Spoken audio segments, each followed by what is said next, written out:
जैसे दो चीजों सेवन करी तो बराबर निरोगी थी आमली वगैरह शाक सहित भोजन करता बीजो क्या सारो औषध है तेलમાં તળેલા આ ઘોડો ગેસના દૂધ સાથે લઈને તો આ રોગ ગતિ થાય મારે કોનું સ્મરણ કરવું અને મને વધુ વાવલું કોણ છે મારા ઘરમાં આ કયો જોર ફરીથી ભરે છે દોડે છે કયો દુશ્મન તલવાર લઈને મારું ડોકું કાપે છે માથું કપાઈ ગયા પછી પણ હું દુશ્મનને મારી જ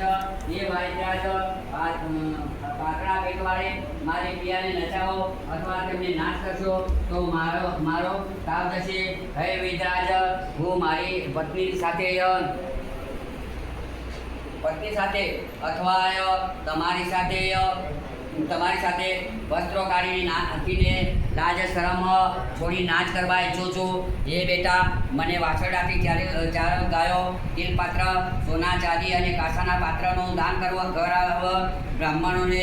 બ્રાહ્મણોને જાત જાતના વસ્ત્રો અને દક્ષિણા આપ જે બેટા બ્રાહ્મણોને બધા અલંકાર આપ સ્વર્ગ અને મોક્ષને આપનારું બ્રાહ્મણ સિવાય બીજું કોઈ ઉત્તમ પાત્ર એકાઈ નથી માટે બ્રાહ્મણ ઉત્તમ દેવ છે કુળ દેવતા છે આ રીતે મહારોગથી ઘેરાયેલા અને અનેક રાક્ષસો શેખપાતને લીધે ઉપર પ્રમાણે બબડાટ કરતા હતા પછી ગભરાઈ નહીં ગયેલા એવા બલી વૃષપર્વા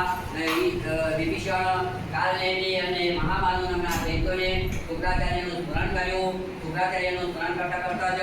એક આશ્રય થયું શુક્રાચાર્યએ મૃત સંજીવની વિદ્યા મોકલી એના વડે ક્ષણમાં મહાભારત કરાયેલા એ લોકોથી ભયથી ત્રાસીને દૈત્યોને છોડીને ધરતીને ગમગમાવતા બહાર નીકળ્યા અને પહેલા બ્રહ્માએ ગણાવેલા ભાગ્યોના સ્થાનોને મનમાં રાખીને બધા ભેગા મળી અને કોંકણમાં આવેલા જંગલ લોંચા ગોંડ વિષ લોધરા મુગુલ કૌરવ કેરળ દ્રાવિડ અંગ્ર કુશ ગૌતમીને કિનારે આવેલા તથા દ્વારકાની નજીક આવેલા દેશોમાં બધા રોગો ગયા શું બોલ્યા પછીથી તેઓ અત્યંત બળવાન અને દાનવો એકબીજાને પ્રોત્સાહન આપતા